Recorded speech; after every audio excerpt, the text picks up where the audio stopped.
The European Union has taken strong action with a counterattack decision worth up to $27 billion targeting US goods. Is this a strategic move to help the EU maintain its economic strength, or a dangerous blow to the global economy? Trump's tariff move. In 2018, President Trump launched a strong tariff campaign, imposing a 25% tariff on steel and a 10% tariff on aluminum imports into the US. The main goal was to reduce the trade deficit and protect domestic industries. However, this move not only affected countries like China and Canada, but also strained the economic relationship between the US and the European Union. The EU, with its strength in steel and metal exports, began to feel significant pressure from these decisions. Trump argued that this was a strategy to protect America first, but experts believe it was an interference with the principles of free trade. And when major trading partners are affected, a response was inevitable. The EU administration started calculating and preparing for the next steps. EU's $27 billion retaliation. With the US imposing tariffs on products like steel, aluminum, and agricultural goods, the EU could not stand by. Recently, the European Union announced a $27 billion retaliation package. These are not random figures, but the result of thorough research and planning by the European Commission. In this retaliation package, the EU targets iconic American products like motorcycles, wine, agricultural goods, and even technology products. These high-value items have a significant impact on US businesses. This strategy is not only economic, but also a strong political message. We are not vulnerable. This means that if the US does not change its policies, the EU will continue to raise tariffs on more American products. Once these measures are implemented, both economies will face unpredictable consequences, from rising prices to disruptions in global supply chains. Washington's reaction. So how will the US respond to this move by the EU? The Washington administration quickly stated that the EU's tariff package would harm both sides. Some US officials believe this decision could accelerate inflation and harm domestic consumers and businesses. A common viewpoint from the US side is that if the EU carries out this plan, the US market will be severely impacted, particularly in the agricultural and manufacturing sectors. However, these assessments were not enough to diminish the EU's resolve. As they stated, "We will not back down." The European Union emphasized that this step is necessary to promote economic independence and protect long-term interests. European leaders believe that despite facing challenges, the firm implementation of this plan will strengthen the EU's global position, EU unity, and internal concerns. Despite concerns from member countries, such as Germany and France, about the impact of the trade war on their economies, the European Union has demonstrated unity in responding to the US decision. Germany, one of the largest exporters to the US, particularly in the automotive sector, fears it will be directly affected if US tariffs continue to be imposed. However, the EU cannot allow these concerns to weaken the unity of the bloc. EU leaders have emphasized that to have strength in negotiations, they must remain united and not make concessions. All member countries understand that if the EU does not stand together, each nation will become divided and weaker. Therefore, this unity is a crucial factor in the strategy to counter the US. Certainly, the EU's decision has marked an important milestone in global trade relations. Is this a bold move by the EU to safeguard its interests? Or will it turn into a painful blow for both economies? Stay tuned with us in the video to learn more. Canada challenges the US. Could these bold moves change the game? 250% tariff on Canadian dairy, 50% tariff on steel and aluminum, and a $100 million contract with Starlink canceled. When Donald Trump imposed these huge tariffs on Canada, how will the country respond? Will they endure or stand up strongly to change the trade dynamics? Trump's extremely harsh measures. When Donald Trump decided to impose tariffs on Canada, he didn't just stop at ordinary tariffs. He introduced massive figures such as 250% tariffs on Canadian dairy products and 50% on steel and aluminum, aiming to increase pressure on Canada's key industries. These moves sent Canada's economy into turmoil. What impact do these actions have on both the US and Canada? Yes, with these tariffs, not only Canadian goods are affected, but US manufacturers and consumers will also be impacted as prices rise. However, can Canada just sit back and endure? The answer is no. These tariffs truly created a crisis in trade relations between the two nations. Major industries in Canada, from steel production to agriculture, are severely affected. But what happens if these tariffs not only harm Canada, but also create a wave of opposition from US consumers and businesses? Ontario's aggressive response, cutting power supplies to the US immediately after these tariffs were announced, Doug Ford, the Premier of Ontario, responded very aggressively. He declared that Ontario would not hesitate to cut off power supplies to the US if tensions continued. This is not an empty threat. Ontario provides about 25% of the energy to US states, particularly in the Northeast. If the province decides to cut off the energy supply, thousands of US businesses and households will face immediate difficulties. This is a powerful economic move that Canada can use to put pressure on the US. If Canada follows through with this action, the impact will not be limited to trade. It will extend to the energy sector, threatening to disrupt the daily lives of millions of Americans. And the question is, can the US endure when such a crucial part of its energy supply is cut off? Ontario cancels $100 million contract with Starlink, but Ontario didn't stop at just threatening to cut power. They decided to cancel a $100 million contract with Starlink, Elon Musk's satellite company. This contract was initially signed to provide satellite internet to remote areas of Ontario. But this decision clearly shows that Canada is not afraid to take away economic cooperation opportunities if necessary to protect its national interests. Ford didn't hesitate to criticize Musk for aligning with Trump's policies. It's ironic that Elon Musk, someone who once studied in Canada, would now take a stance against the very country that helped him. This further underscores that Ontario isn't just challenging trade policies, but also bringing economic partnerships into the equation. When Musk, who once studied in Canada, chooses to align with a policy that harms the very country that helped him, Ontario is not just canceling a contract, but sending a strong message. We are not afraid to sacrifice economic benefits if it protects our country. And the question is, will Musk face consequences from this decision? Using key minerals to apply pressure Canada isn't just using tariffs or canceling contracts to fight back. They also hold a very powerful weapon: minerals. One of the key resources Canada can use to put pressure on the US is nickel, a vital material for the US automotive and technology industries. Ontario supplies nearly half of the nickel that the US needs, and if Canada decides to limit the export of this resource, it would pose a significant challenge to the US industrial sector. Can the US cope without nickel from Canada to support its industries? Ford has emphasized that Ontario can use minerals as a strategic tool to affect the US economy. Tightening the export of these important resources will disrupt US companies, forcing America to return to the negotiating table to resolve the trade conflict. This is not just a tariff battle, but a war over strategic resources. Don't take your eyes off this, as many exciting developments are waiting for you. The shocking truth behind the chaotic White House press conference. A White House press conference has sparked widespread concerns, leaving many to wonder, what is really happening behind the scenes of this administration? The baseless conspiracy about Biden's pardons. Caroline Leavitt claimed that Biden's pardons might be invalid because they were signed using an auto pen. This is a serious allegation, but does it have any legal basis? The facts. The use of an auto pen has been common practice for years and has been used by previous presidents. There is no law stating that an auto pen signature invalidates a legal document. If this argument were valid, wouldn't it also nullify other executive orders signed in the same manner? Key questions. Why is this argument being raised now? What is the real purpose?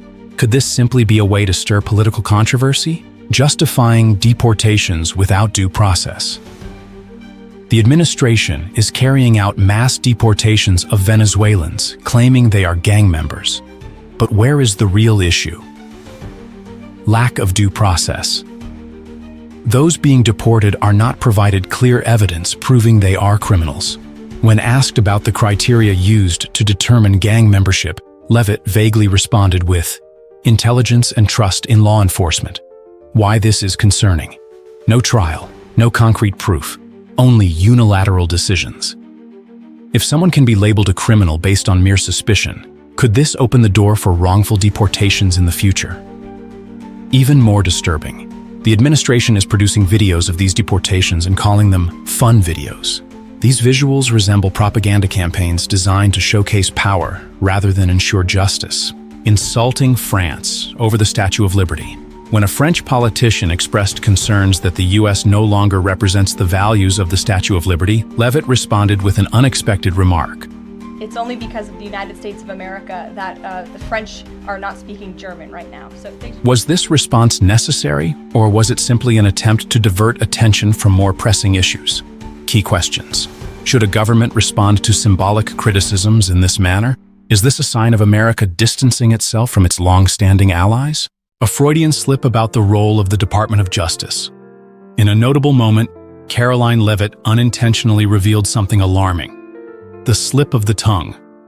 We want to restore the Department of Justice to fight against law and order. Was this just a simple mistake, or a Freudian slip unintentionally exposing a deeper truth? Why this matters. What does it mean if the DOJ is no longer independent? Could it become a tool for political agendas rather than a protector of justice? Trump's takeover of the Kennedy Center. Another controversial move. Trump appointed himself as chairman of the Kennedy Center and replaced the entire board with his loyalists. The consequences.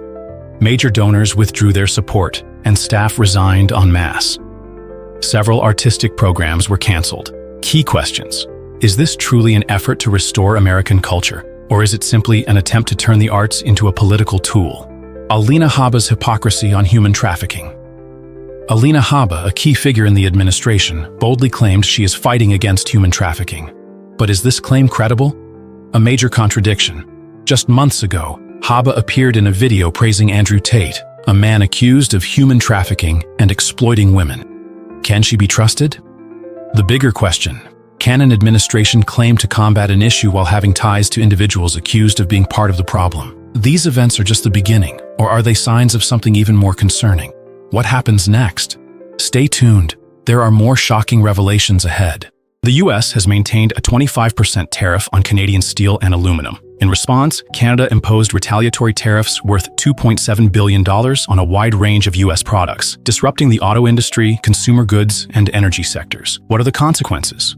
Rising car prices, billions lost in the U.S. coal industry, and severe supply chain disruptions. Who will bear the greater losses, Canada or the U.S.? Canada has not only responded with tariffs, but has also implemented strategic economic measures across various levels. Government of Canada's countermeasures 25% tariff on U.S. steel and aluminum, causing an estimated $1.1 billion in losses for U.S. businesses. Tariffs on sporting goods, computers, electronics, and household appliances, affecting $1.6 billion worth of U.S. exports. Actions taken by Canadian provinces. Ontario banned U.S. liquor from its government-regulated retail system, impacting major brands like Jack Daniel's and Jim Beam.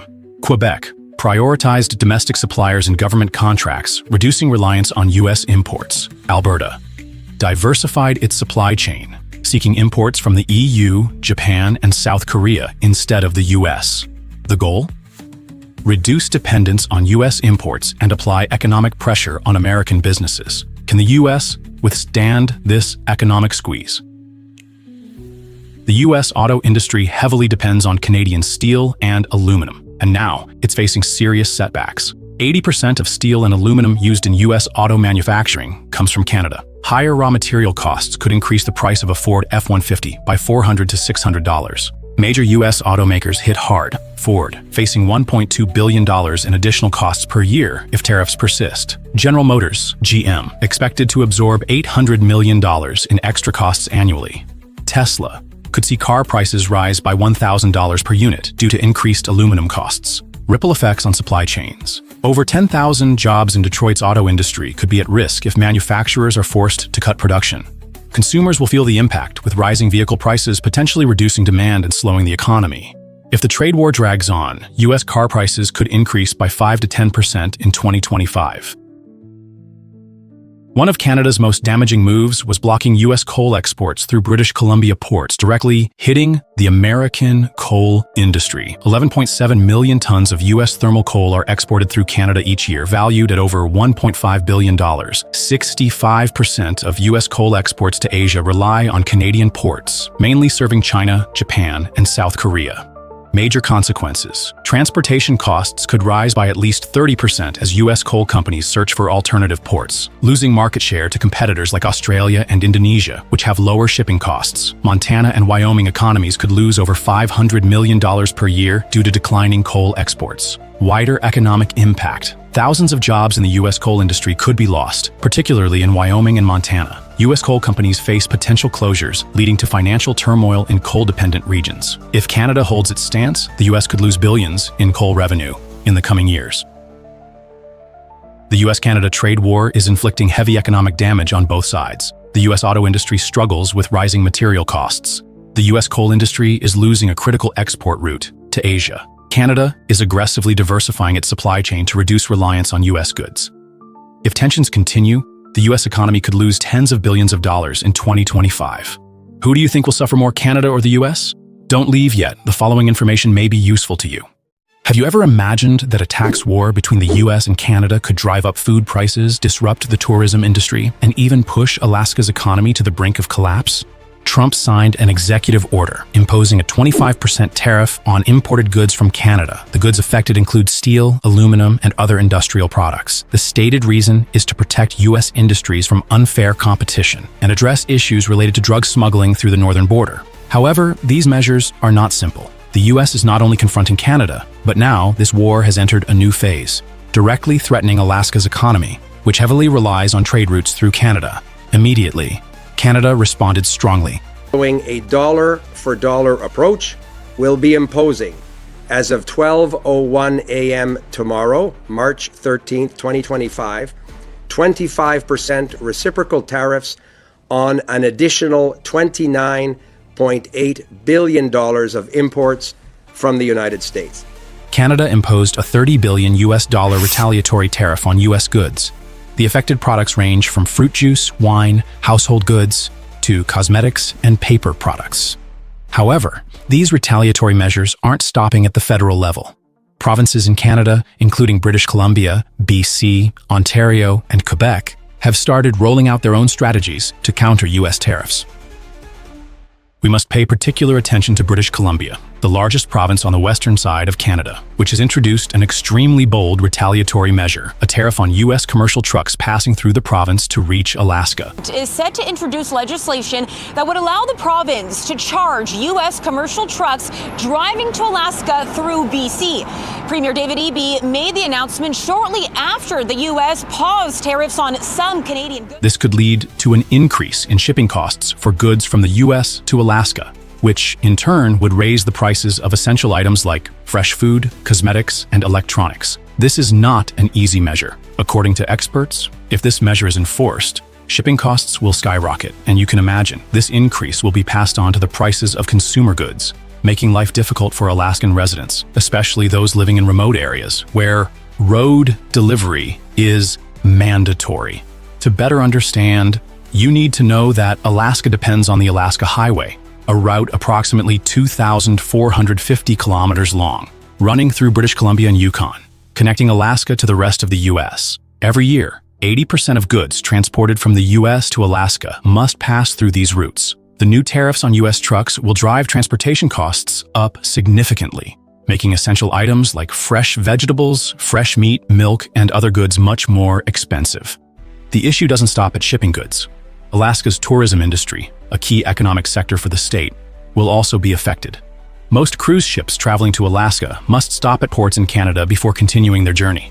I think it's his demented way of going, oh, I can negotiate if I put tariffs on things, but I don't support it. And the people don't feel that way with each other. We notice the effects. There's a lot of Canadians that are...